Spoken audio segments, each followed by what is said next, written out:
as we begin to tell these stories, this is working, this is not working. And whether people are bitching online or the reaction of people live is what you can trust. Right? Right. Jey Uso's terrible. It's never going to, what are they doing? They're yeeting. Dude, They're yeeting. Again, merch, reaction in the crowd, everything he does. Like, it's just opinion of a few people. So if a story piece bombs, you guys can get back and be like, all right, let's just pivot, and then we can save it. Hey, that didn't go the way I thought it was going to go. Man, they didn't take that, or they didn't react to that, or that didn't click the way we thought it was gonna. What if we do this instead? And you pivot and you move, right? That's all the time. That's being a good storyteller. Somehow, some way, after the heights of WrestleMania 40, the end game, if you will, of the WWE, you've broken my wrestling heart, man. Because the product that you've produced or been part of producing, you and Mr. Lee Fitting, of course, you guys are very happy to put your name on the end of the product at the end of every single show, every single poor, lackluster, terrible, boring show. You guys are happy to put your stamp of approval on that. So I only think it's fair that me as a fan should address you and Mr. Lee Fitting. And speaking of Lee Fitting, because I know a lot of people are running around, who's this Lee Fitting guy? I don't know. Well, I didn't know who he was. But then I was saying, I swear I recognize this name. So I did my research and I realized it was the Lee Fitting, the same Lee Fitting that was fired from ESPN. Now, in all the wake of Vince McMahon and John Laurinaitis and all that stuff about inappropriate behavior with said woman, I don't want to get into that. I don't want to make this show about Vince. His name will pop up a few times. You would think that WWE would keep way, way away from anything as such. But what did Lee Fitting get fired for, you ask? Well, he got fired for toxic and inappropriate behavior towards women at ESPN. And now he heads the WWE production team. Morals.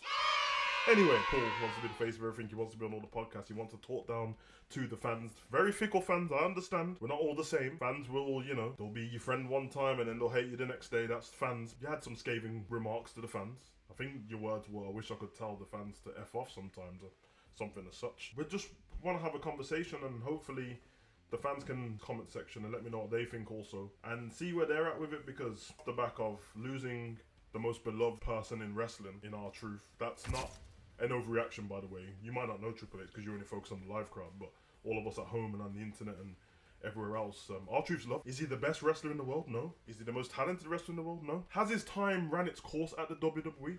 Possibly. There's other ways to treat these loyal people. Could have given him another job in the WWE, give him a Legends contract, give him, I don't know, an agent. Could have started helping booking matches. God knows people on the show need promo help. Could have helped with that. One thing Truth could do is always entertain people. I'm going to keep going back to this. You're responsible for the E in World Wrestling Entertainment, and R-Truth is your biggest representative of entertainment on the show. Off the back of R-Truth contracts not being renewed and Carlito's contract not being removed and no reminiscence of them on Monday Night Raw, basically just ignore them and cancel them like they've done some heinous crime. There's a few things, bullet points I've taken. And I've got a lot more, by the way, but I don't want to make the video too long. The first thing I want to say is Stephanie McMahon, WrestleMania 40, Philadelphia, cold night. She comes out in the middle of the ring and welcome to the Paul Levesque era. First of all, sounds like a spit in the face to you pops, but I understand, you know what I mean? They probably told you, TKO, we need to remove Vince, get in the new face, which is fair enough. And I will say, seemingly the staff and the wrestlers love working for Paul. Now, having a great work environment is incredible. I'm happy for them. I'm happy to get a little bit more time off. But that doesn't mean the products that we get is going to be the greatest. I'm sure there's many movie sets where they have great producers and directors, but the movie's shit. Started thinking these little things, and I was speaking to my friend earlier. It's a big equation to me with WWE and the Marvel Cinematic Universe. Now, stay with me a second because I'm an avid fan of both, massive fan, and both have been subpar since said Endgame, if you will, Marvel Endgame and everything after Marvel Endgame. Take away Spider-Man, but that's a Sony product, has been rubbish. It's been poor, been trash. Everything since WrestleMania 40, when the Paul Levesque era started, your wife's words, not mine, have been trash. Have we had good moments? Yes. Have you had decent pay-per-views? Yeah, we've had decent pay-per-views. We've had fun Royal Rumbles and Elimination Chamber. John Cena turned heel, but I might be gassed in the moment and excited in the moment, but I'm never sold on these things because I always want to know what happens next. Seems like Triple H's way of booking and creating is to book for a pop, for a live crowd, and taking to his own words, he only seems to care about the live crowd, which is why we get moments like Jay coming out every week and he just yeets and yeets and yeets, and that's my favourite tag team. He just yeets. And the crowd love it. Okay, we get it. At home, we're watching 15 minutes of somebody yeeting and commentators jumping on the table yeeting, but I digress. It's the reason why we have people like CM Punk in the building every week, but for most weeks, we release him at the end of a show for 90 seconds, or the beginning of a show, a 20-minute promo, and then we put him back in the rafters and we don't talk about him again, because Cult Personality went off and everyone loved the song. It's the reason why, you know, Cody doesn't need to be there and he comes out with these subpar promos. What do you want to talk about? But, hey, Kingdom's a great song, so we'll book for the pop there. What happens after? They told us that the John Cena heel turn was the greatest heel turn of all time. I said, hold out, let's reserve that. And would you know, ever since he turned heel, everything's been rubbish. It's been poor, it's been trash. Not to mention the poor booking of the women's division. This women's division that I actually touted when we had Women's Evolution. I thought it was all Triple H. He was coming out with flowers, giving them hugs. I thought he was the creator behind it.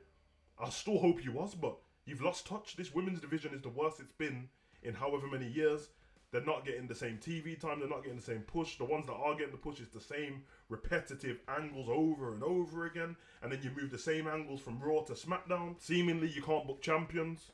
Cody, terrible year. After winning that WrestleMania, his story, burned the fucking book. The year's been terrible.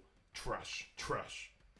Braun Breaker wins the Intercontinental title. Trash. We can keep going. US title, whoever wins, trash. Over and over. Tag team, don't even get me started on the tag team titles, trash. Then we got the overbooking of triple threats every week and the overbooking of tag team match every week, what mean nothing.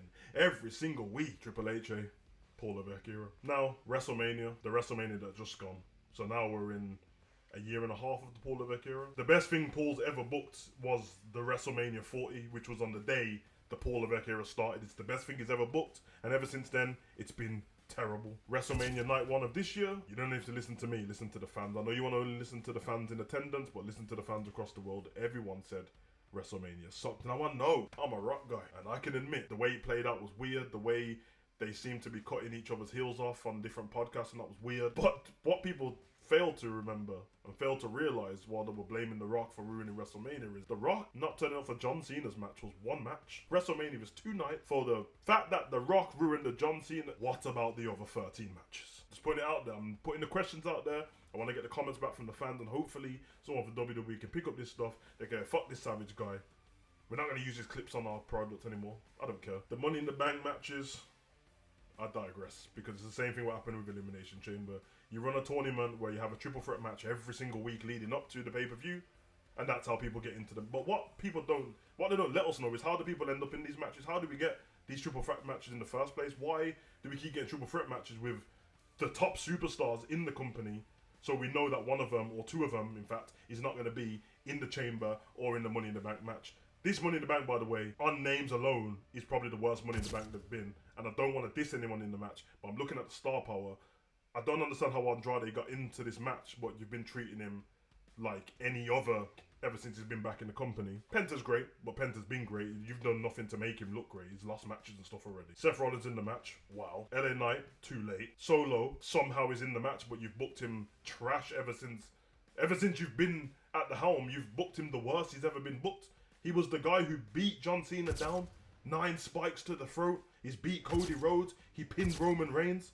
And then he's had the worst year of his life ever since. Now he's a manager. He's like the Polynesian brother love on the outside. The match we're getting at the Money in the Bank, because this is another thing that Triple H seems to do. If we've got a champion, that champion's not allowed to defend their title on the product.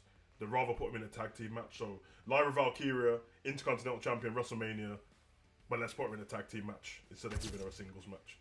You know what I mean? Chelsea Green, keep her off the show. She's got a title, but keep her on SmackDown. Street Profits. Oh, no. You can just have your triple threat match, the TLC triple threat match, the week after WrestleMania. We don't need great matches at WrestleMania. That's silly. Don't get me started on the Wyatt make me sick, because that's what they are now. It's over for Wyatt Six. Your time has come. It's done. Now we're gonna have Jey Uso, who is a WWE champion, in a tag team match, teaming up with Cody Rhodes to take on the other WWE champion, John Cena, and Logan Paul. Cody was missing for a month after he lost his title. Fair enough. There's no point me being a hypocrite moaning about Cody, even though it was a bit weird, because Roman had about 4 months off. I hear it. But he was the champion for 4 years. Cody's been missing for a month. The first time he got beat up, he didn't really want to address anything to do with Travis Scott. He wanted to act like The Rock didn't exist. John Cena wanted to act like The Rock didn't exist. And the first thing Cody does when he returns is, John Cena, I haven't seen you for a month. I want my rematch. No, he doesn't want a rematch. Me and Jay, I've got my partner. You pick your partner. Let's go Money in the Bank tag team match. I hope it's that bad that I hope whoever wins the Money in the Bank cashes in on John or Jay just to prove a point.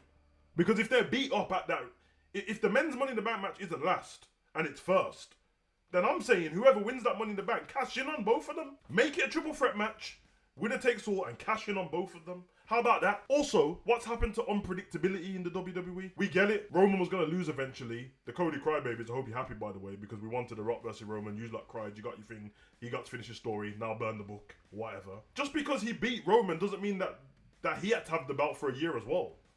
This is not long-term storytelling. This is dementia, bruv. You just forgot what's going on. Forgot to entertain the fans. Cody's always in tag team matches while he's got a belt. John Cena's having matches against R-Truth, but doesn't have his title on the line.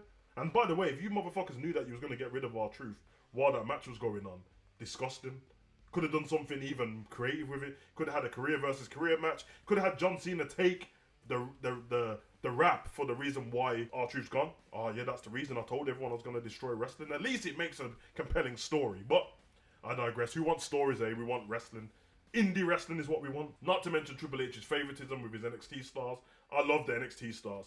But he's removing people and releasing people to bring up NXT stars that nobody on the main roster knows in terms of the fans, because clearly if NXT is drawing about 600,000 on a good day and the main roster's drawing like 1.3 million, there's a disparity of at least 700,000 people that don't know who these people are. So then we have people who are great from NXT getting heckled or silent when they come out. Stephanie Vicky comes out, great entrance, nobody cares. Roxanne Perez, nobody cares. Julia, nobody cares because they don't know, because there's no vignettes. Not to mention the ass backward vignettes.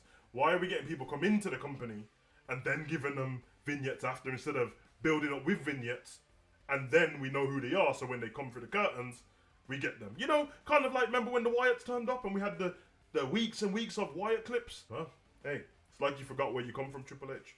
Don't ever forget where you come from, because you, sir, benefited off great booking. Now let's talk about TKO. I don't know too much about TKO. I know that they're at the helm. They one of their guys speaks out quite a bit and clearly fuck the fans because you don't care about ticket pricing. And the first thing he said when he came in, which was there, you can go and see it for yourself, he's like, I don't understand why the ticket prices are so low. And then they doubled them. And now we have WrestleMania front row tickets for £38,000. $38,000. Mortgage on a house, car, cruise, couple holidays, maybe about 5 holidays, maybe more than 5 holidays. You make your choice. You'd rather see someone at the front row. You'd rather get a WrestleMania ticket to the worst WrestleMania of all time and no stars. What the fuck is a corner on the cob? JC Mateo. Where's Roman Reigns? I don't know if you're going to make it without Roman, because all your top stars now are becoming redundant. CM Punk doesn't have the same edge and bite that he used to have, because he used to be a man who was a rebel against the system, against the man, against the company. And now he's just a theme song with blue jeans and a cut-off shirt. I ask you guys, wrestling fans, you disagree, it's fine, let me know what you disagree with. In conclusion, the Paul Levesque era has been trash. I personally believe that somebody else should take over. I don't believe that he should be removed from the company or anything like that. I'm sure he's great at many different things. Whatever his job was before he took over the creative job, give him that job back. And get somebody in who's actually creative, because he didn't grow up being a writer. He didn't grow up being a screenwriter, screenplay writer, producer, director. You, sir, told us yourself, all I wanted to do was wrestle. And now, you think you can run a wrestling company. I've been your boy, Sam. Just comment, like, subscribe, and share. Let me know what you think. And as always, run.